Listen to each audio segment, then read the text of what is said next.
हम चैप्टर 1 का शुरुआत करते हैं। चैप्टर 1 जिसका नाम है डाटा स्ट्रक्चर। और क्या होता है डाटा स्ट्रक्चर, ये जानना पहले बहुत ज़्यादा आवश्यक होता है, क्योंकि चैप्टर का पहले हेडिंग ही अगर हमें पता नहीं है तो आगे की चीज़ें हमें कैसे समझ में आएगी। तो पहले हम बात करते हैं डाटा स्ट्रक्चर क्या होता है, उसके बारे में बात करते हैं। डाटा स्ट्रक्चर एक ऐसा तरीका होता है, एक ऐसा मेथड होता है जिसके बेस पे हम डाटा को क्या करते हैं, इकट्ठा करते हैं तथा उसको मैनेज करने का कोशिश करते हैं। तो हम कह सकते हैं डाटा स्ट्रक्चर एक डाटा को इकट्ठा करना, कलेक्ट करना, मैनेज करना तथा प्रोसेस करने की जो प्रक्रिया होती है हमारा डाटा स्ट्रक्चर कहलाती है। और डाटा स्ट्रक्चर में जो डाटा होता है वो लॉजिकल रूप में स्टोर होता है। किस रूप में स्टोर होता है? लॉजिकल रूप में स्टोर होता है, लेकिन गणितीय रूप में उसको प्रदर्शित किया जाता है। लॉजिकल रूप में तो क्या होता है, प्रदर्शित स्टोर होता है, जबकि गणितीय रूप से उसको प्रदर्शित किया जाता है। उदाहरण के तौर पर हम इसको समझें तो हम ये कह सकते हैं कि जैसे यहाँ पे हमने एग्जाम्पल लिया एक विराट और उमर। विराट जो है हमारा स्ट्रिंग का नाम है और उम्र जो 30 है हमारी, वो हमारी एक इंटीजर वैल्यू है। दूसरे तरीके से हम ये समझें तो डाटा स्ट्रक्चर एक ऐसी प्रक्रिया है जिसमें डाटा को इकट्ठा किया जाता है तथा उसको मैनेज किया जाता है। यूँ भी हम कह सकते हैं कि डाटा स्ट्रक्चर का जो उपयोग होता है वो डाटा को स्टोर और मैनेज करने के लिए करते हैं, उसको हम क्या कहते हैं, डाटा स्ट्रक्चर कहते हैं। दूसरी सिंपल अगर इसको हम समझें उदाहरण के तौर पे, तो हम ये कह सकते हैं कि बैग ही हमारा डाटा स्ट्रक्चर है, क्योंकि बैग के अंदर हम जो भी नोटबुक और बुक्स डालते हैं उनको हम इकट्ठा करते हैं तथा उसको हमारी व्यवस्था अनुसार या आवश्यकता अनुसार उसको व्यवस्थित करते हैं या आयोजित करते हैं उसको। तो ये हम कह सकते हैं कि बैग एक हमारा अच्छा डाटा स्ट्रक्चर का एग्जाम्पल है। आगे हम बात करते हैं डाटा स्ट्रक्चर के प्रकारों की या उसके वर्गीकरण की। तो डाटा स्ट्रक्चर के सामान्यतः दो प्रकार होते हैं, सिंपल डाटा स्ट्रक्चर और कंपाउंड डाटा स्ट्रक्चर। फिर सिंपल डाटा स्ट्रक्चर को आगे दो भागों में बांटा गया है, एरे स्ट्रक्चर, जो कि हम आगे के चैप्टर्स में पढ़ेंगे इनको, और हम 11th में भी इनके बारे में ऑलरेडी पढ़ चुके हैं। और दूसरी हम बात करते हैं कंपाउंड डाटा स्ट्रक्चर की, जो कि दो टाइप के होते हैं, वो भी लीनियर और नॉन लीनियर। लीनियर को फिर आगे और तीन भागों में बांटा गया है, स्टैक, क्यू और लिंक लिस्ट। और नॉन लीनियर को फिर दो भागों में बांटा गया है, ट्री और ग्राफ। क्या होते हैं ये स्टैक, क्यू, लिंक लिस्ट और ट्री, ग्राफ? ये आगे हम जैसे जैसे चैप्टर पढ़ेंगे उनमें हम देना करेंगे। फिर हम बात करते हैं सिंपल डाटा स्ट्रक्चर की। तो सिंपल डाटा स्ट्रक्चर एक ऐसा डाटा स्ट्रक्चर होता है जो कि data type primitive data type पे बनाया जाता है, जैसे फ्लोट है, कैरेक्टर है, इनके बेस पे हम इसको बनाते हैं। तो ये हमारा क्या कहलाता है, सिंपल डाटा स्ट्रक्चर। और सिंपल डाटा स्ट्रक्चर जो होते हैं हमेशा बेसिक डाटा टाइप पर ही बनाए जाते हैं और उन्हीं के आधार पर उनका उपयोग करते हुए उनका ये भी दो टाइप के होते हैं। यूँ भी हम कह सकते हैं कि इसके दो उदाहरण होते हैं, एरे और स्ट्रक्चर। एरे के बारे में हम ऑलरेडी 11th में पढ़ चुके हैं और स्ट्रक्चर के बारे में हमने काफ़ी कुछ पढ़ रखा है, वो भी 11th के अंदर, लेकिन फिर भी हम आगे के चैप्टर में इनके बारे में हम जरूर पढ़ेंगे। फिर हम बात करते हैं कंपाउंड डाटा स्ट्रक्चर या यौगिक डाटा स्ट्रक्चर का। ध्यान रखना, ये कंपाउंड डाटा स्ट्रक्चर जो होता है ये सिंपल डाटा स्ट्रक्चर को जब अलग अलग तरीक़ों से कंबाइन करते हैं, उनको जोड़ते हैं और अलग अलग तरीक़ों से मिलाते हैं, तब जाके हमारा क्या बनता है, योगी। योगी का मतलब ये होता है एक से ज़्यादा से मिलकर बनना। तो हम कह सकते हैं कि योगी डाटा स्ट्रक्चर जो होता है वो एक से ज़्यादा सिंपल को कंबाइन करके बना जाता है। फिर हम बात करते हैं इनके प्रकार और इनके प्रकार हमने पीछे पढ़े, दो टाइप के होते हैं वैसे ही, लीनियर नॉन लीनियर। तो हम आगे इसके बारे में बात करते हैं। पहले बात करते हैं डाटा स्ट्रक्चर के बुनियादी ऑपरेशन कौन कौन से हैं, उनके बात करते हैं। तो डाटा स्ट्रक्चर जो होते हैं बेसिकली इनके ऑपरेशन, ठीक है, पहला जो ऑपरेशन है, इससे पहले हमारा एक पॉइंट छूट चुका है, तो ठीक है, हम वहीं पे बात करते हैं। यौगिक डाटा स्ट्रक्चर जो होता है वो दो टाइप का होता है, जैसे हमने पीछे पढ़ा है, लीनियर और नॉन लीनियर। लीनियर वो डाटा टाइप होता है, वो डाटा स्ट्रक्चर होता है जिसमें डाटा एक सिंगल लेवल में होता है और उनके अंदर ऑर्डर होता है। लीनियर का मतलब ही होता है सीक्वेंस। लीनियर का मतलब क्या होता है, ऑर्डर। तो लीनियर डाटा स्ट्रक्चर के अंदर जानना क्या होता है, एक सिंगल लेवल में डाटा होता है और उनके अंदर ऑर्डर ज़रूरी होता है। फिर इसके अंदर हम पढ़ेंगे स्टैक, क्यू और लिंक लिस्ट, ये हम पढ़ेंगे, ये लीनियर डाटा स्ट्रक्चर के अंदर आते हैं। दूसरी बात करते हैं कंपाउंड डाटा स्ट्रक्चर के टाइप की। कंपाउंड डाटा स्ट्रक्चर का सेकंड टाइप जो हमारा होता है वो नॉन लीनियर डाटा स्ट्रक्चर। और नॉन लीनियर डाटा स्ट्रक्चर जो होता है वो ऐसा डाटा स्ट्रक्चर जो कि जिसमें मल्टीपल लेवल होते हैं और ऑर्डर नहीं होता है। ध्यान रखना, दोनों में एक ही चीज़ का डिफरेंस है, ठीक है। पहला डिफरेंस तो ये बनता है कि वो सिंगल लेवल में होता है, ये मल्टी लेवल में होता है। उसके अंदर ऑर्डर होता है, इसके अंदर ऑर्डर नहीं होता है। तो दोनों के अंदर ये तुलनात्मक जो है चीज़ें ध्यान रखनी है हमें कि लीनियर और लीनियर में क्या डिफरेंस है। तीसरा हम ये कह सकते हैं कि लीनियर के अंदर हमने पढ़े थे स्टैक, ट्री, स्टैक, क्यू और लिंक लिस्ट। स्टैक, क्यू और लिंक लिस्ट हमने पढ़े थे, ये लीनियर डाटा स्ट्रक्चर के अंदर। जब भी कि हम नॉन लीनियर पढ़ेंगे ट्री और ग्राफ, ठीक है। फिर इसके बाद हम बात करते हैं बुनियादी ऑपरेशन जो होते हैं डाटा स्ट्रक्चर पे, क्या क्या हम काम में ले सकते हैं। डाटा स्ट्रक्चर के जो ऑपरेशन है वो क्या क्या है। पहला इसके अंदर ऑपरेशन आता है इंसर्शन का।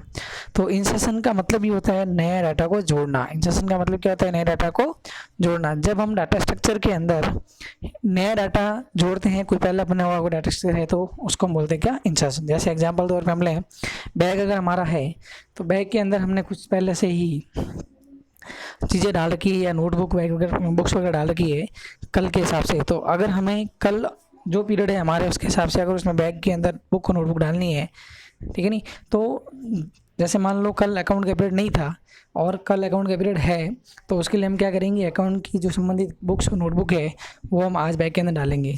तो ये जो प्रोसेस है हमारा क्या कहलाएगा, इंसर्शन कहलाएगा। दूसरा आता है डिलीशन। डिलीशन जो होता है इंसर्शन का पूरा ही विपरीत है, उल्टा है। डिलीशन का मतलब होता है हटाना। तो हम ये कह सकते हैं कि कोई भी डाटा स्ट्रक्चर पहले का बना हुआ है तो उसमें से डाटा एलिमेंट्स को हटाने की जो प्रक्रिया होगी वो हमारी क्या कहलाएगी, डिलीशन कहलाएगी। क्योंकि डिलीशन का मतलब भी क्या होता है, एलिमेंट को हटाना, ठीक है। जैसे मान लो फॉर एग्जांपल तौर पे हम वही बात करें कि आज अकाउंट का पीरियड था और कल अकाउंट का पीरियड नहीं है, तो बैग में से अकाउंट के संबंधी जो चीज़ें हैं उनको बाहर निकालना क्या कहलाएगा, हमारा डिलीशन कहलाएगा। फिर हम बात करते हैं सर्चिंग। सर्चिंग का मतलब होता है प्रोसेस, सर्चिंग का मतलब होता है कोई भी जो एलिमेंट है, पहले हम बात कर लेते हैं ट्रैवर्सिंग की।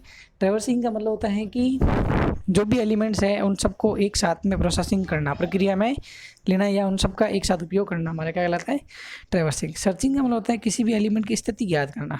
सर्चिंग का मतलब क्या होता है, किसी भी एलिमेंट की स्थिति ज्ञात करना। फॉर एग्जाम्पल तौर पर हम कहें तो हम कह सकते हैं कि अकाउंट की जो बुक है या अकाउंट की जो नोटबुक है वो ऊपर से या नीचे से किस स्थिति पर है या किस स्थान पर है, तो हमारी क्या कहलाएगी प्रक्रिया, ये सर्चिंग कहलाएगी। फिर आता है सॉर्टिंग। सॉर्टिंग का मतलब होता है एक व्यवस्थित क्रम में रखना। सॉर्टिंग का मतलब क्या होता है, व्यवस्थित क्रम में रखना है। जैसे आपने देखा होगा कि फ़ोन के अंदर अगर कोई हम कॉन्टैक्ट नंबर ऐड करते हैं, नया कॉन्टैक्ट नंबर जोड़ते हैं, तो उसके अंदर क्या होता है, आपने देखा होगा कि जो भी नंबर हम ऐड करते हैं वो अल्फ़ाबेटिक ऑर्डर में अरेंज हो जाता है। तो हम ये कह सकते हैं कि वो क्या एक तरह से सॉर्टिंग। सॉर्टिंग का मतलब होता है व्यवस्थित करना, सिंपल हम ये कह सकते हैं। फिर आता है मर्जिंग। मर्जिंग का मतलब होता है मिलाना। मर्जिंग का मतलब क्या होता है, मिलाना।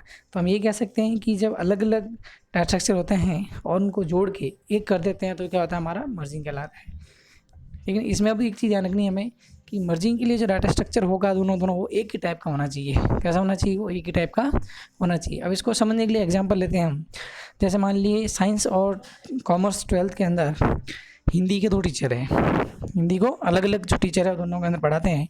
एक दिन मान लो कॉमर्स के जो टीचर हैं हिंदी के वो नहीं आते हैं, तो क्या किया जाएगा, 12th साइंस के साथ में उनको कंबाइन करके हिंदी का अध्ययन किया जाएगा। तो हम ये कह सकते हैं कि कॉमर्स को जब हमने साइंस के साथ मिलाया तो ये हमारा क्या कहलाया, प्रोसेस मर्जिंग कहलाया। अब मिला क्यों पाए हम, क्योंकि दोनों 12th क्लास थी, एक ही क्लास थी, सेम स्थिति थी, इस वजह से हमने दोनों को क्या कर दिया, मिला दिया। तो ये जो प्रोसेसिंग होती है मेरी क्या कहलाती है, मर्जिंग कहलाती है। फिर हम आगे बात करते हैं एल्गोरिथम क्या होता है। एल्गोरिथम ध्यान रखना एक ऐसा पहले से ही कुछ स्टेप्स होते हैं, कुछ निर्देश होते हैं जिनके आधार पर या जिनका उपयोग करते हुए हम हमारे उद्देश्य तक पहुंचते हैं, ठीक है। तो हम ये कह सकते हैं कि ध्यान रखना ये पूरा प्रोग्राम नहीं होता है। इसमें क्या होता है, सिर्फ और सिर्फ मेन जो प्रोग्राम की जो चीज़ें होती है, मेन जो एल्गोरिथम का पार्ट होता है या मेन जो फार्मूला या लॉजिक होते हैं वो इसके अंदर सारे बताए जाते हैं। इसको हम यूँ समझ सकते हैं कि जैसे हम हमारा घर बनाते हैं, घर बनाने के लिए पहले हम पूरी ऑन पेपर प्लानिंग करते हैं कि किस जगह पर किस स्थान पर हमें क्या क्या बनाना है।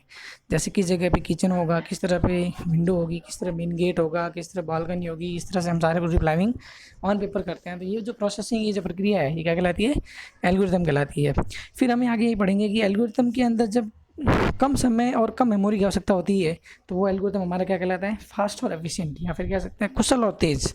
क्योंकि जब कम टाइम लगेगा, कम स्पेस लगेगा, तो क्या होगा, तेज़ होगा, और क्या होगा, कुशल होगा, क्योंकि काम क्या होगा, जल्दी से हमें करके देगा। तो हम ये कह सकते हैं कि कुशल और तेज़ एल्गोरिथम वो होता है जो चलाने रन टाइम के टाइम में या एग्जीक्यूट के टाइम पे उसको कम मेमोरी की और कम स्पेस की आवश्यकता होती है, तो उसको बोलते हैं कुशल और तेज़ एल्गोरिथम। फिर इसकी जटिलता को हम दो तरीकों से माप सकते हैं, स्पेस जटिलता और समय जटिलता। स्पेस जटिलता जो होती है वो क्या होती है, देखिए स्पेस जटिलता ये बताती है कि हम जब प्रोग्राम को या हमारा जो एल्गोरिथम हम जो बना रहे हैं उसको चलाते वक्त कितना हमें स्पेस की रिक्वायरमेंट होगी, या फिर कह सकते हैं कि जब उस रन करेंगे तो कितनी मेमोरी हमारी खाएगा वो एल्गोरिथम, उसको हम कहते हैं स्पेस जटिलता। और स्पेस जटिलता की जो गणना होती है इसको हम कैसे ज्ञात करते हैं कि हमारे प्रोग्राम के अंदर कितनी लाइनें हैं, क्योंकि जितनी बड़ी लाइनें होगी, जितना ज़्यादा बड़ा प्रोग्राम होगा उतना ही जाहिर सी बात है कि हमारा मेमोरी ज़्यादा आएगा। तो जितनी लाइनें प्रोग्राम के अंदर उसके हिसाब से मिलेगा वो मेमोरी खाएगा। ये क्लियर है। फिर दूसरी बात करते हैं हम समय जटिलता की।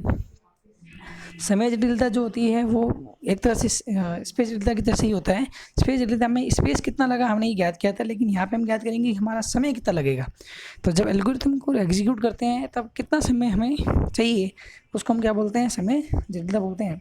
और समय जटिलता भी हमें ध्यान रखना, ज्ञात करने के लिए क्या करना होता है कि कितने फंक्शंस वो परफॉर्म कर रहा है, कितने फंक्शंस वो परफॉर्म कर रहा है, उस चीज़ के आधार पर हम कह सकते हैं कि हमारा एल्गोरिथम में कितना समय लगेगा। क्योंकि जितने ज़्यादा फंक्शन परफॉर्म करेगा उतने ही क्या होगा, उसमें समय ज़्यादा लगेगा। एक एग्जांपल के तौर पे अगर हम समझें तो मैं ये कह सकता हूँ कि अगर किसी इंसान को मैंने एक काम दिया है तो वो बहुत जल्दी काम करेगा, और उसी इंसान को मैंने एक से ज़्यादा काम दे दिए करने के लिए, तो उसको अपेक्षाकृत पहले की तुलना में ज़्यादा समय लगेगा। तो हम ये कह सकते हैं कि जितने ज़्यादा फंक्शंस परफॉर्म किए जाएंगे एल्गोरिथम के द्वारा उतना ही उसमें समय क्या होगा, ज़्यादा लगेगा। और इसकी जटिलता को हम लिखते हैं किससे, कैपिटल ओ से इसको लिखते हैं। लिखने का तरीका है वो कैपिटल ओ, मतलब बड़ा ओ हम इसको लिखते हैं, ध्यान रखना कैपिटल लेटर में, बिग ओ का मतलब है कैपिटल लेटर में इसको हम लिखते हैं। मैं आप सबके कमेंट्स नहीं पढ़ पा रहा हूँ, नहीं देख पा रहा हूँ, तो मैं क्लास ओवर होने के बाद में सबके कमेंट्स एक एक करके पढ़ूँगा और हर एक को इंडिविजुअली मैं उनके आंसर जो भी होंगे, क्वेश्चन जो भी होंगे, उनके संबंधित आंसर मैं सबको लिख के दूंगा। तो आप निश्चित रहिए, आपको हर सवाल का जवाब मिलेगा। बेफिक्र होकर आप इस क्लास को एंजॉय कीजिए, और जो भी चीज़ आपके समझ में नहीं आई है उसको आप एक दो बार वीडियो को रिवाइंड कीजिए।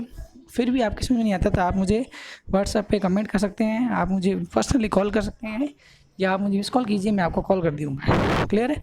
उम्मीद करता हूँ कि आपको ये समझ में आया होगा। फिर भी नहीं आया तो आप मुझे कॉल कर सकते हो।